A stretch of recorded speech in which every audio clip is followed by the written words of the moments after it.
Hello hi नमस्कार अस्सलाम वालेकुम। कैसे आप सब? उम्मीद करती हूँ कि आप सब खुश होंगे, सलामत होंगे। मैं हूँ तबस्सुम गुल अफशा, इंडिया से आपकी दोस्त, आपकी होस्ट लेकर आई हूँ आज बहुत ही दिनों के बाद एक जबरदस्त वीडियो द कोहिस्तानी की तरफ से, जिनके वीडियोस के बहुत डिमांड आते हैं उनके वीडियोस पर। और मैं बहुत जल्दी तारिक मसूद की वीडियोस पर भी अपना रिएक्शन बनाने वाली हूँ। पर फ्रेंड्स, आज ये वीडियो जिसका टॉपिक है वाई मुस्लिम सर्कल द काबा, ये टॉपिक बहुत इंटरेस्टिंग है। आप लोग प्लीज बिना स्किप किए इसको लास्ट तक देखिएगा और इसको समझने की कोशिश करिएगा। बहुत इंपॉर्टेंट है। अगर आप इसको समझ लें डीपली तो बहुत कुछ आप समझ सकते हैं, बहुत कुछ आप जान सकते हैं। तो फ्रेंड्स, बिना स्किप किए इसको लास्ट तक देखिएगा। अगर आप इस चैनल पे न्यू है तो प्लीज सब्सक्राइब करना बिल्कुल भी ना भूले, बेल आइकन को ऑन करना बिल्कुल भी ना भूले, प्रेस करना बिल्कुल भी ना भूले और नोटिफिकेशन बेल ऑन कर लीजिए ताकि मेरे सारे लेटेस्ट वीडियोस आप तक पहुंचते रहे। और फ्रेंड्स, इस वीडियो को प्लीज बिना स्किप करे बिल्कुल देखिए, क्योंकि तभी हम जानेंगे किस तरीके की से ये स्टार्स, क्लस्टर्स, मिल्की वे, ब्लैक होल, इस सारी चीजें, यानी इस यूनिवर्स की बनाई हुई हर चीज, इंसान, इस दुनिया के सबसे smallest particle, atom, neutron, proton, सारी चीज अल्लाह की बनाई हुई मखलूक किस तरीके से अल्लाह ताला की कहीं ना कहीं से हर तरीके से उसकी इबादत करती है। तो फ्रेंड्स, ये आज का जो टॉपिक है बहुत इंटरेस्टिंग है। चलिए चलते इस वीडियो को देखते हैं, उसके बाद अपनी गुफ्तगू जारी रखते हैं। आप सल्लल्लाहु अलैहि वसल्लम एक ही रात में स्टार्स, प्लैनेट्स, गैलेक्सीज को क्रॉस करते हुए जमीन से आसमान की तरफ गए। अब अल्लाह ने कुरान में एक जगह फरमाया है कि जमीन और आसमान के दरमियान हर चीज अल्लाह को सजदा करती है, विच मीन्स सारे stars, galaxies, planets, mountains, trees. लेकिन ये कैसे पॉसिबल है? सजदा तो इस तरह होता है। और कभी स्टार्स और प्लैनेट्स को हमारी तरह इबादत करते हुए किसी ने देखा है? लेकिन अल्लाह ने कुरान में बार बार कहा है कि ये सारी चीजें अल्लाह की इबादत करती हैं। तो यूनिवर्स के इन सारी चीजों में कोई ना कोई बात कॉमन, एक जैसी जरूर होगी।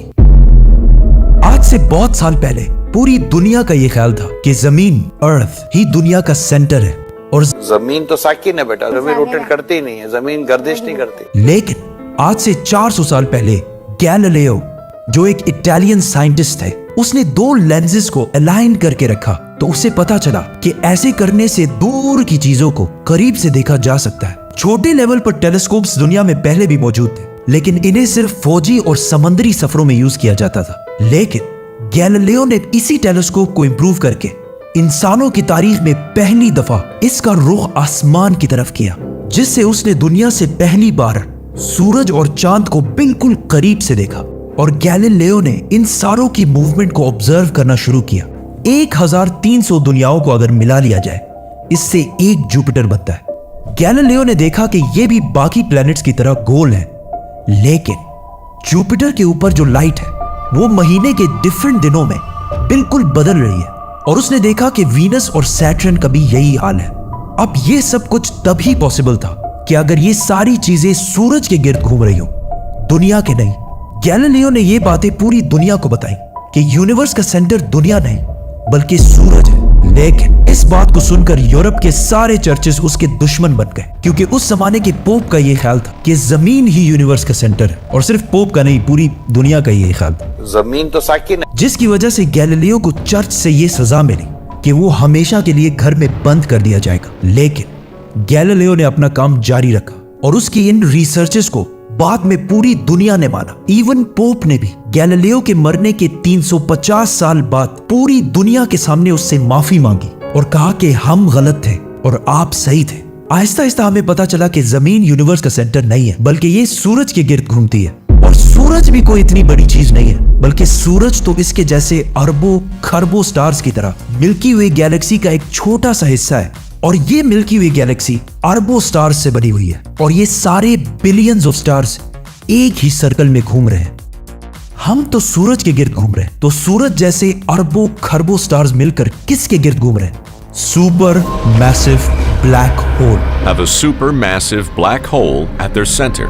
इस ब्लैक होल ने, जो हमारे सूरज से 40 लाख टाइम्स बड़ा है, ने पूरी गैलेक्सी को एक गोल सर्कल में रखा हुआ है। जिस तरह हमारे सूरज ने जमीन, जुपिटर, मार्स, इन सारे प्लैनेट्स को एक सर्कल में रखा हुआ है। लेकिन ये गैलेक्सी भी कोई इतनी बड़ी चीज नहीं है, बल्कि ये लाखों और गैलेक्सीज को मिलाकर एक छोटे से क्लस्टर का एक छोटा सा हिस्सा है। ये लाखों गैलेक्सीज मिलकर एक क्लस्टर बनाते हैं, और ये क्लस्टर भी कोई इतनी बड़ी चीज नहीं है, बल्कि इस जैसे लाखों क्लस्टर्स मिलाकर एक सुपर क्लस्टर बनता है, और ऐसे हजारों सुपर क्लस्टर्स और भी मौजूद है। अब आपने ये नोट किया कि इन सारे स्टार्स, गैलेक्सीज, प्लैनेट्स में एक चीज कॉमन है कि इस पूरे यूनिवर्स में हर चीज किसी न किसी दूसरे ऑब्जेक्ट के गिर्द घूम रही है। और जब रसूलुल्लाह सल्लल्लाहु अलैहि वसल्लम भी आसमानों की तरफ गए तो उन्होंने बैतुल मामूर में फरिश्तों को नमाज पढ़ते हुए नहीं देखा, वो भी किसी चीज के गिर्द घूम रहे थे।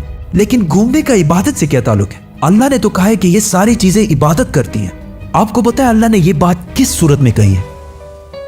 सूरह हज में। हज में मुसलमान पूरी दुनिया से इस्लाम की सबसे मुकद्दस और होली जगह काबा के पास जाते हैं और बार बार इसके गिर्द घूमते हैं। अब इस सर्कल करने का मतलब क्या है?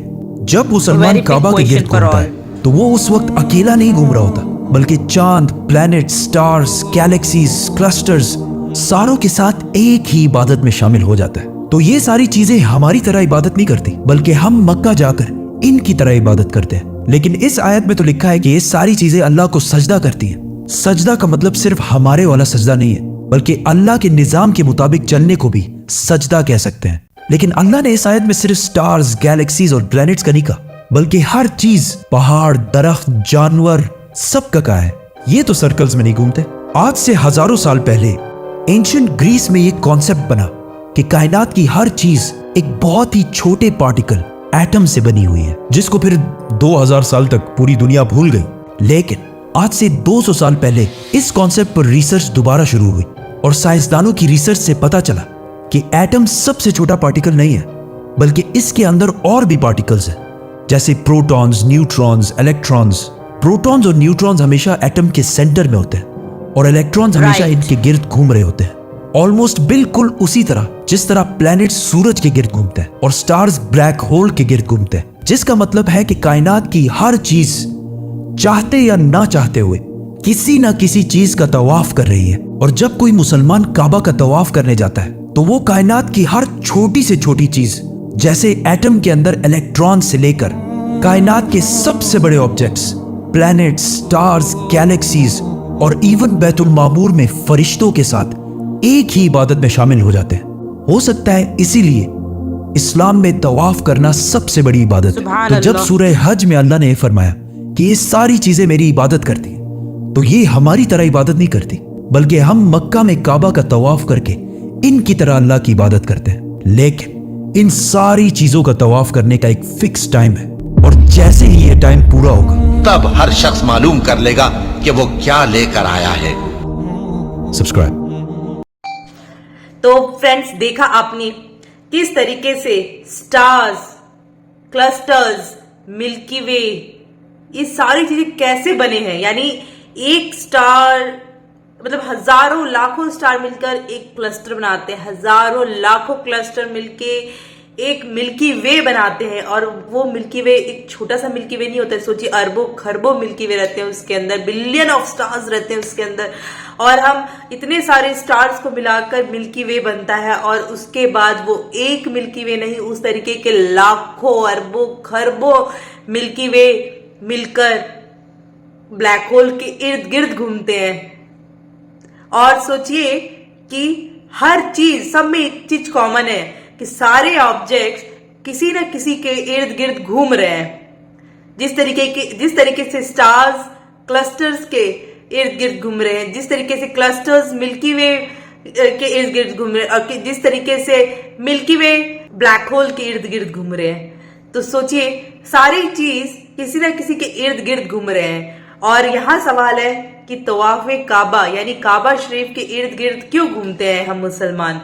तो फ्रेंड्स, जिस तरीके से दुनिया की हर चीज किसी न किसी के इर्द गिर्द घूमते हैं, इवन जिस तरीके से कोहिस्तानी की तरफ से हमको ये बताया गया कि इस वीडियो के थ्रू से हमने देखा, जाना, समझा कि एटम, द स्मॉलेस्ट पार्टिकल जिसको हम बोलते हैं, है ना, उसके अंदर भी न्यूट्रॉन और प्रोटॉन होते हैं। जो न्यूट्रॉन और जो प्रोटॉन होते हैं जो हम फिजिक्स में पढ़ते हैं, हम और आप फिजिक्स में हम पढ़ते हैं, इसको देखिएगा और इस चीज को ध्यान दीजिएगा कि फिजिक्स में भी हम यही चीज पढ़ते हैं कि प्रोटॉन और न्यूट्रॉन एटम के पार्टिकल्स है, एटम्स के अंदर रहते हैं, वो उसके इर्द गिर्द घूमते हैं, प्रोटॉन और न्यूट्रॉन।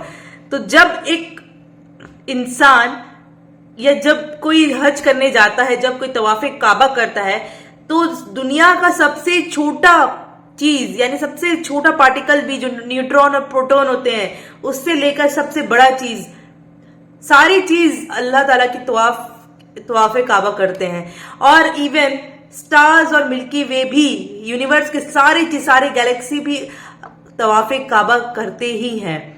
आप देखेंगे एक पिछले वीडियो में मैंने बताया था किस तरीके से जमीन में जहां पर काबा शरीफ बना हुआ है, जस्ट उसके ऊपर आसमान में भी फरिश्तों के लिए एक काबा शरीफ है जहां वो उसका तवाफ करते हैं। तो फ्रेंड्स, दुनिया की हर मखलूक अल्लाह ताला के बनाई हुई है, अल्लाह ताला की बनाई हुई है। और सोचिए कि अल्लाह ताला ने किस तरीके से इस दुनिया को बनाया होगा। हम जितना भी रिसर्च कर ले, हम जितना भी डेवलप हो जाए, हम जितना भी मॉडर्न जनरेशन्स पे चले जाएं, हम जितना भी साइंटिफिक रिसर्च कर ले, मगर at last the only creator of this world, the almighty Allah, उसको हम कभी हम डिफाइन ही नहीं कर सकते कि वो उसने कैसे इस दुनिया को बनाया है, किस तरीके से उसका इस दुनिया को बनाया है। मतलब इंसान कितना भी डीप चले जाए, मगर उसको वो पूरी तरीके से समझ ही नहीं सकता। इतनी बड़ी दुनिया है, उसके क्रिएशन ही इतना बड़ा है कि इस दुनिया को पूरी तरीके से समझना नामुमकिन है।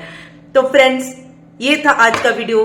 अगर आप इस चैनल पे न्यू हैं तो प्लीज सब्सक्राइब करें, बेल आइकन को प्रेस करें। अगर आपको मेरा रिएक्शन पसंद आया हो, इस वीडियो पसंद आया हो, तो प्लीज लाइक करना बिल्कुल भी ना भूलें और मेरे वीडियो को शेयर करना भी बिल्कुल ना भूलें। और अपनी इस बहन को सपोर्ट करते रहें। आपकी सपोर्ट की मुझे बहुत जरूरत है, आपके कमेंट की मुझे बहुत जरूरत है, चाहे वो लाइक हो डिसलाइक हो। आप मुझे अपने कमेंट के थ्रू बिल्कुल मुझे बता सकते हैं, चाहे आपको अच्छा लगे या बुरा लगे।